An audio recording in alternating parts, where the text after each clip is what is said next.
say that I've read a lot of 5-star books in my life, but what I can't say is that I've read a lot of books that genuinely change the way I act and think on a daily basis. There are only 5 books I've read that have done that, and I'm going to tell you guys what they are. Number 1 is Sounds Like Love by Ashley Poston. This is a romance, but a huge theme of the book is memory loss. Her mum is suffering with Alzheimer's or dementia, I can't totally remember. As a girl who has a real personal fear of anything happening to the people I love, you know that scene in The Real Housewives of Orange County where Vicky is out with her friends and she like suddenly bursts into tears and she's like, we're all gonna die one day. What's gonna be sad is one day when one of us dies. What's gonna happen one day? Go from there and be positive. Guys, that's me. There's a quote in that book that I genuinely feel like cured me. The quote says, "Love is borrowed and how lucky are we to be afraid of losing it." To me now, every time I get that fear and anxiety, I always just think this little like ball of love and affection I have for this person, like I am so lucky to have it. The fact that I'm afraid of losing it shows me how valuable it is and how lucky I am to have it. That is genuinely probably my favourite quote I've ever read in a book. Number 2 is A Man Called Ove. How many times is she going to talk about this? Spoiler.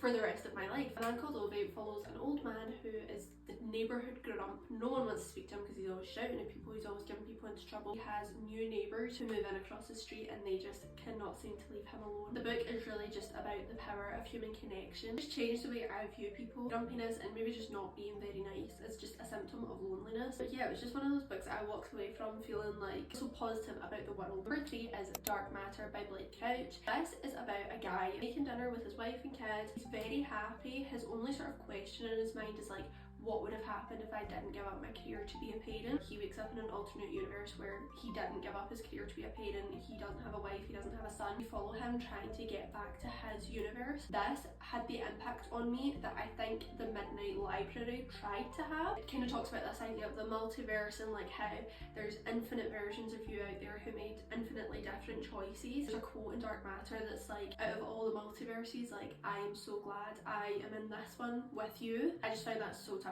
It kind of gives me comfort, like the idea that maybe there are like multiple universes out there and multiple universities where I took different paths and got to do everything I want to do. So I just find that book really comforting. And we actually have a non-fiction one, that's Everything I Know About Love. It's a memoir by Dolly Alderton. It talks about all of her crazy experiences partying and a lot of it is focused on boys, but the real message of this book that she's trying to put across, important long-term relationships she had were with her friends. Platonic love is just as important as romantic love. I read that book when I was 17 or 18. Having read that at that age will put me in good stead for the rest of my life. Like, it was such an important message. I would love to know if there are any books that have had that effect on you. Please let me know so I can read them immediately.